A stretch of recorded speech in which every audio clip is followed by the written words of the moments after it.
Muy buenos días muchachos, ¿cómo están?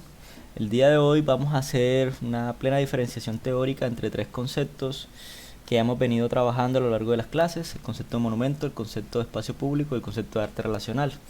Para eso vamos a tomar varios ejemplos de obras de artistas que han mostrado pues estas diferencias sustanciales. Primero recordarles un poco qué es el monumento como ese recuerdo transmisible a través de la materia que no solamente se muestra a partir de esos relatos, llamémoslos así, vivenciales, eh,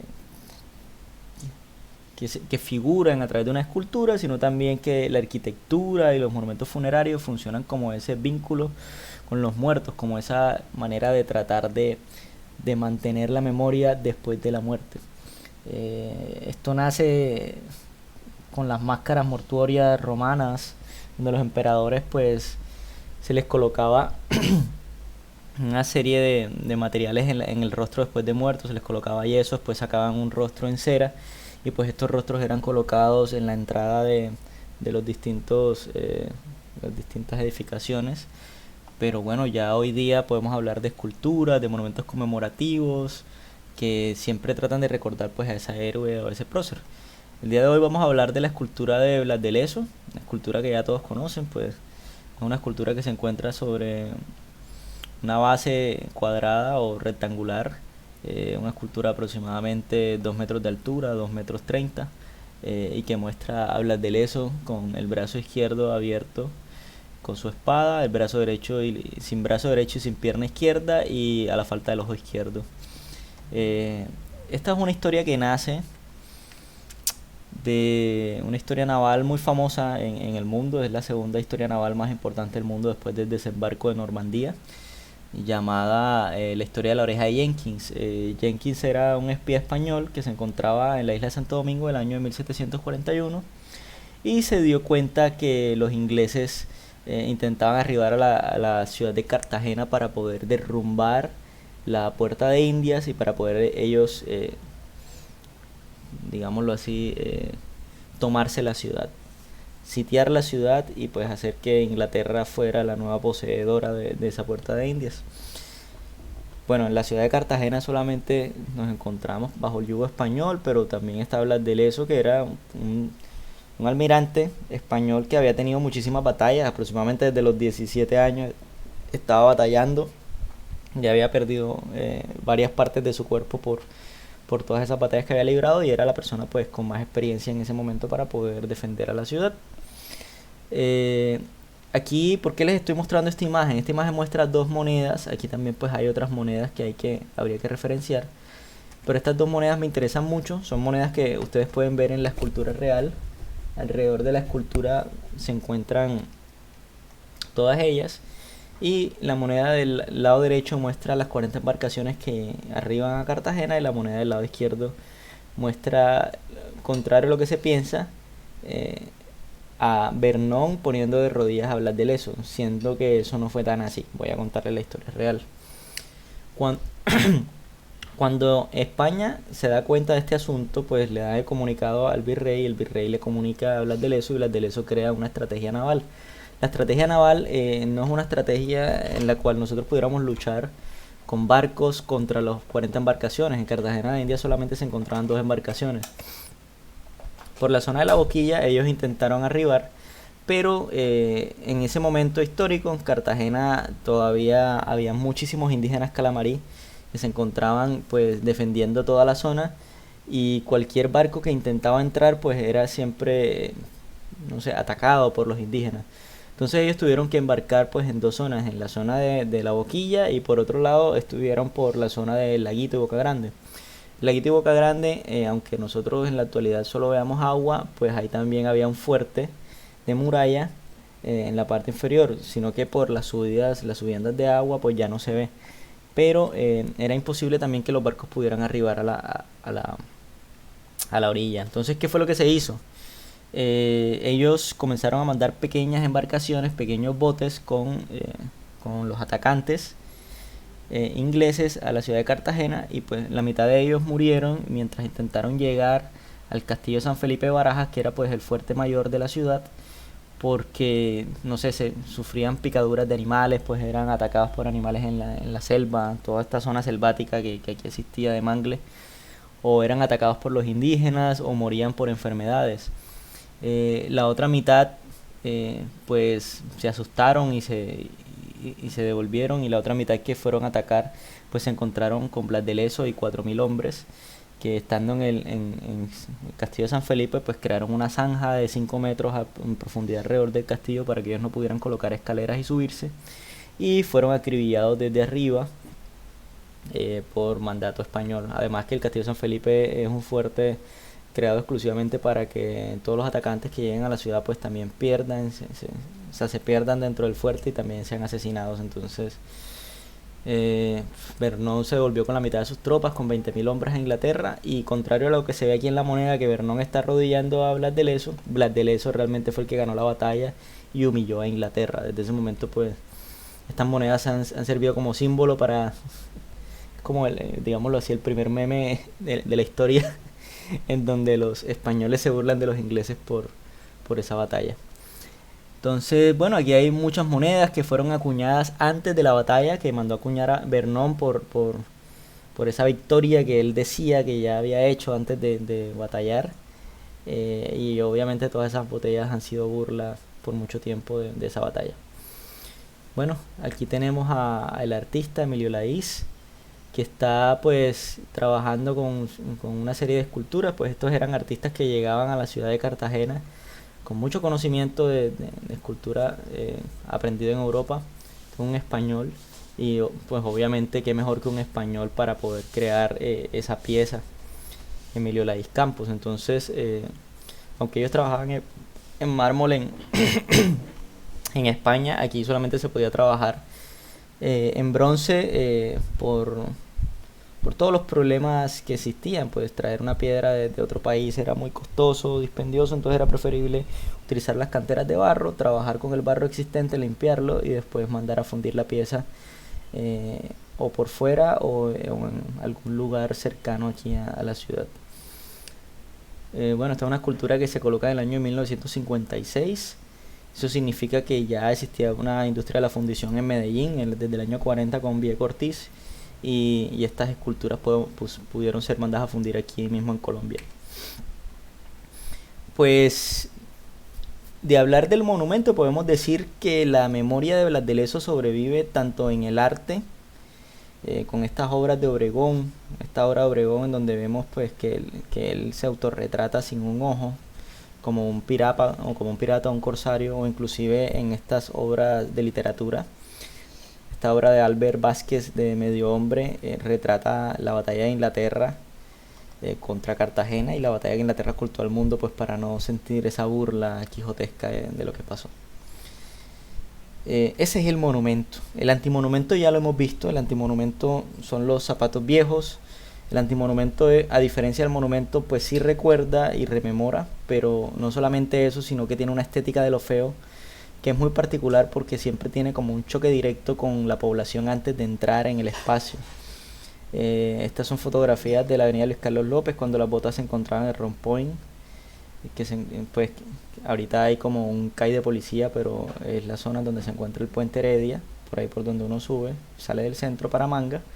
Entonces en esa zona se encontraba antes las botas viejas. Bueno, no para Manga, para la subida donde está la bomba de gasolina, como quien va para el castillo de San Felipe, ¿ok? Fotografías de las personas que se tomaban con la obra. Era una tradición muy famosa en Cartagena tomarse una foto con las botas viejas, dentro de las botas viejas o por fuera de las botas viejas. Y pues el asunto de esa memoria que trasciende la podemos ver en la reconstrucción de la memoria de las botas viejas por el hermano Héctor Lombana de Tito, en donde están las botas pues en cemento, en Coral Gables, que es una ciudad de pues un distrito de Miami. Y aquí tenemos las botas viejas replicadas por el hermano, hechas en bronce, que se encuentran ahorita al lado del castillo de San Felipe. Bueno, tenemos un rescate de ese asunto de las botas con la obra de Vincent Van Gogh. Son obras mucho más antiguas que las botas viejas que creó Tito Lombana, pero que a la final sirvieron también para reconstruir dicha memoria, y que a la final pareciese ser que Tito Lombana lo que hace es replicar o mostrar al mundo esa idea poética de las botas ya entendida en la obra de Vincent Van Gogh, que pues es entendible porque Tito Lombana estuvo en Europa y probablemente se encontró con estas obras que le ayudaron a desarrollar pues esa escultura monumental. Bueno, ya hablamos de lo que es el monumento y el antimonumento. Vamos a hablar de lo que es arte en espacio público. El arte en espacio público, bueno, voy a parar un momento aquí, quiero ver algo primero. Ok. El arte en espacio público se concibe como cualquier manifestación artística que nosotros hacemos en el espacio público, que no solamente puede ser escultura, sino que también puede ser arte arquitectónico, puede ser pintura mural, puede ser graffiti, puede ser manifestaciones del cuerpo, pueden ser videoarte, pueden ser cualquier cosa que nosotros podamos hacer en el espacio público es concebido como arte público. Esa es como esa gran esfera en donde nosotros podemos circunscribir el monumento y también podemos circunscribir otro tipo de manifestaciones. Quiero que veamos esta obra, una obra muy famosa. Bueno, esta no es una obra de espacio público, esto es una obra de espacio privado. Esta es la Capilla Sixtina, aquí vemos el nacimiento de Adán. Pero quiero empezar con esta obra para poder mostrarles la manera como esto se vuelve arte público, y además de volverse arte público se apropia la imagen para la realización de otras obras de artistas. Bueno, aquí tenemos una obra de Francisco Antonio Cano que se llama Nuevos Horizontes, nacida pues de ese nacimiento de Adán. Es una obra de un par de campesinos colombianos que están mirando al Valle de Aburrá en Medellín, viendo hacia dónde va el progreso. Esa idea de progreso es una idea que, aunque en el pasado se entendiera como algo bueno, en la actualidad nosotros estamos viendo que el progreso no es tan así.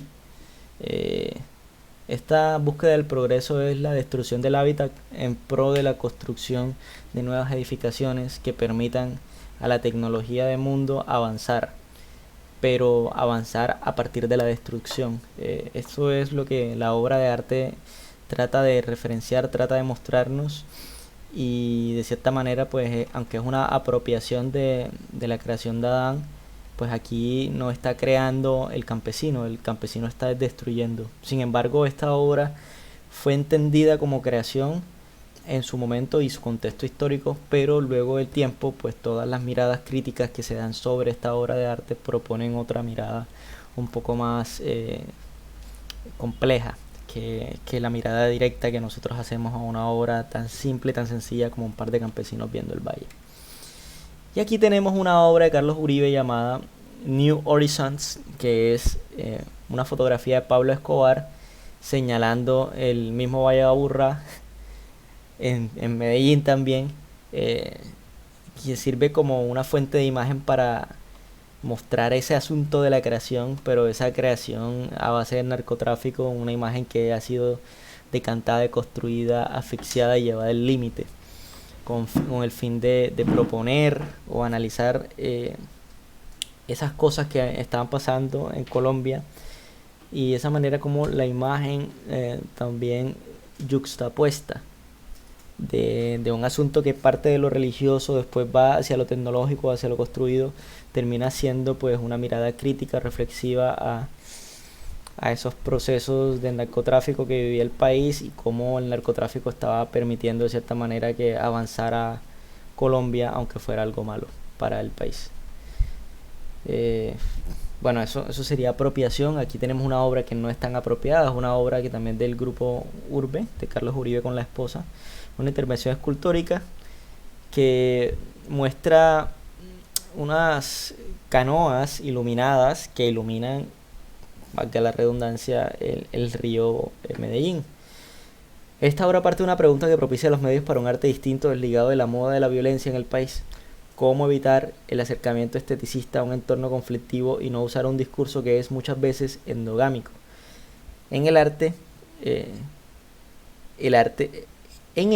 que el arte queda en un falso lugar imparcial.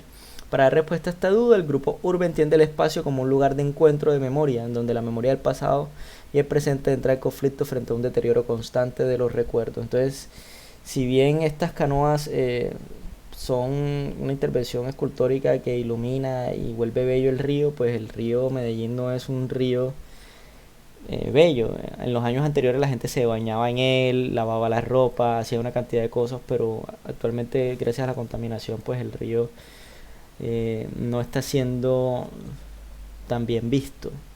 Se volvió pues una especie de cloaca en donde la gente pues bota las cosas, bota la basura y todo. Entonces el grupo Urbe pues quiso mostrar esta intervención escultórica para que la mirada del espectador, del público, del citadino, de la persona que vive en el lugar, se enfocara también en ese río y también dejaran de contaminarlo para volver otra vez a lo que estábamos antes. Rosario López con su obra Esquinas Gordas es una obra que sitúa el espacio público como un lugar de encuentro, pero además de eso como un lugar en pro de transformación constante. Es como si se modelara la ciudad a partir de las necesidades que ella misma tiene. Estos son pequeños túmulos o mojones que recubren en cemento las esquinas de las casas, en donde los loquitos o las personas de la calle o se acostaban, orinaban o defecaban. Entonces las personas de estas viviendas comenzaron a crear estos tumultos que fueron de manera muy consciente. Bueno, en diciembre del año 2000 se otorgó el primer premio al proyecto específico para el sitio Esquinas Gordas, que se presentó en la 7ª Bienal de Bogotá del Museo de Arte Moderno. La novedad de este proyecto fue la estrategia que empleó para cambiar la forma en que vemos nuestros espacios públicos. Dice Rosario López: tomé varios grupos de fotografías de paisajes urbanos de diferentes rincones de Bogotá, rincones que habían sido incautados de personas sin hogar y marginadas. También hice algunas reproducciones de estos rincones. Luego coloqué las fotografías y las reproducciones de los rincones gruesos en el museo, convirtiendo los rincones en nuevas piezas escultóricas. Esta es una obra de Milena Bonilla, se llama Plano Transitorio, una obra un poco distinta que también tiene que ver con el espacio público, pero más que todo por el recorrido que ella hace por la ciudad. Esta es una artista que, sentándose en los buses de espacio público, se da cuenta que muchas personas hacen esos daños o afectan la cojinería, y ella lleva pues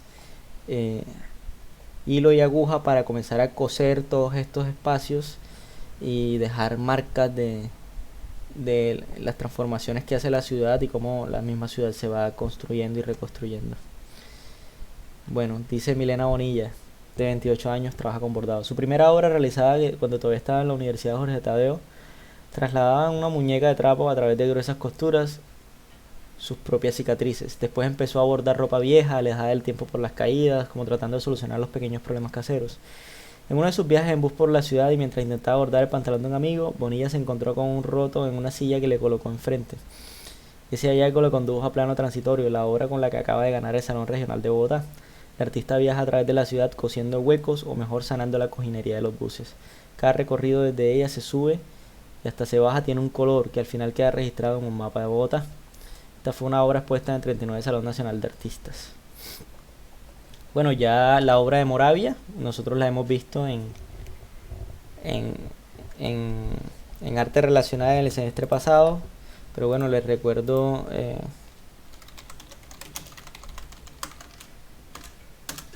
la historia de Moravia, la transformación que se hizo y cómo la comunidad ayudó a que dicha transformación se lograra. Sin ninguna planificación urbana en Medellín. Pero los conflictos internos en Colombia hicieron que miles de desplazados llegaran de todo el país. Moravia se convirtió así en el hogar y el sustento de muchos de ellos. En su peor momento, el basurero llegó a tener 17.000 habitantes y alcanzaba 70 metros de alto. Hoy, Moravia es uno de los motores ambientales y culturales de Medellín. Pero ¿cómo pudo este lugar pasar de relleno sanitario a jardín? La respuesta está en la ciencia y su relación con la comunidad. El tema de la ciencia está directamente relacionado con el territorio mismo de Moravia, porque estamos hablando de una recuperación ambiental, de un problema de lo que fue una montaña de basuras, en donde la comunidad transforma ese problema crónico o estructural que hay ahí en una posibilidad futura muy bonita para hacer un jardín y empezar a recuperar un parque y hacer también un proceso pedagógico. O sea que el territorio, en conjunto con, de alguna manera, la ciencia, desde el punto de vista de la recuperación ambiental, se convierte en sí mismo como el motor de un proceso pedagógico muy bonito. Moravia tiene como vecinos a muchas de las instituciones más importantes de Medellín, entre ellas el Jardín Botánico, el Parque Explora y la Universidad de Antioquia, que han jugado un rol fundamental en su recuperación. Y sus habitantes se sienten orgullosos de las relaciones que han creado.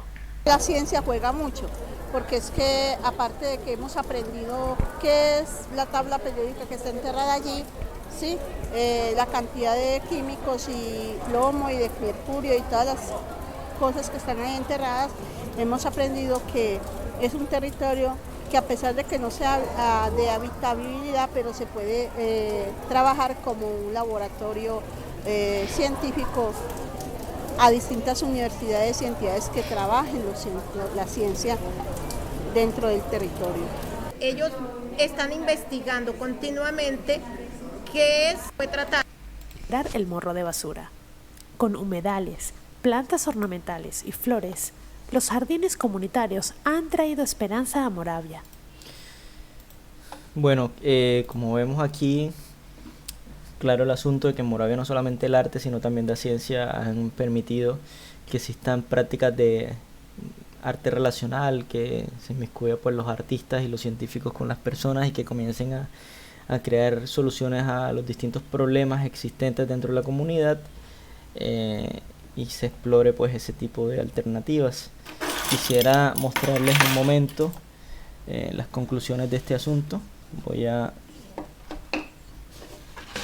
dibujar aquí un momento algo. Bueno, entonces si nosotros tenemos un gran círculo llamado arte público, tenemos un pequeño círculo llamado arte relacional,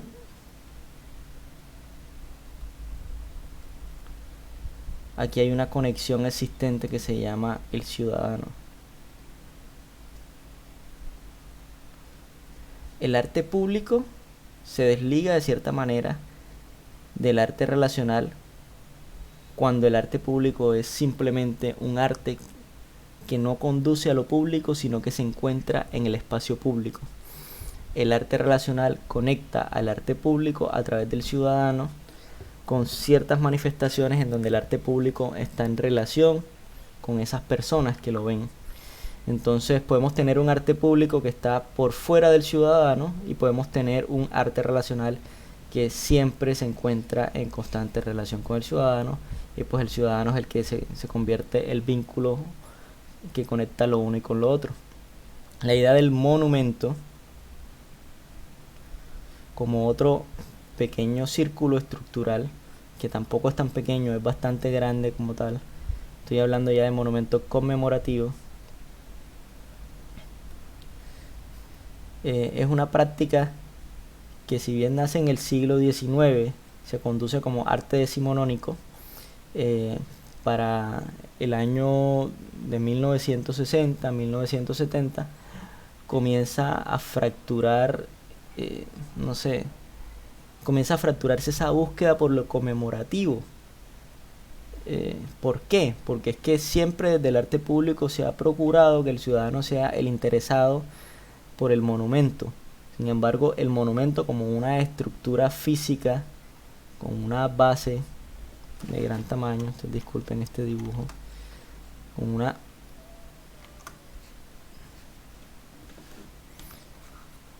estructura con una base, hay como un distanciamiento entre el ciudadano que intenta relacionarse con esa obra y la obra misma. Entonces, si bien existe la idea del monumento conmemorativo, el propósito del monumento como tal, el de recordar y advertir, solamente funciona desde el punto de vista simbólico en el siglo XIX y la primera mitad del siglo XX. Luego de ese periodo de tiempo, el arte moderno colocando como ejemplo la escultura de las botas viejas y el antimonumento, sí buscan esa relación con el público. Entonces, ¿qué pasaría aquí? Se crea como una especie de relación directa entre el ciudadano, el arte relacional y el monumento. El arte de la actualidad, el arte contemporáneo, está buscando llegar a este pequeño círculo.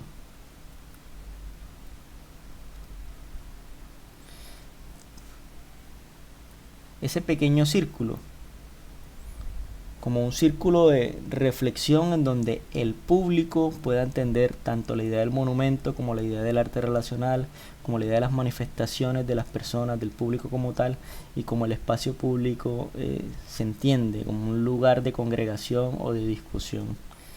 Entonces, bueno, eso era lo que quería comentarles el día de hoy. Espero que les haya gustado la clase.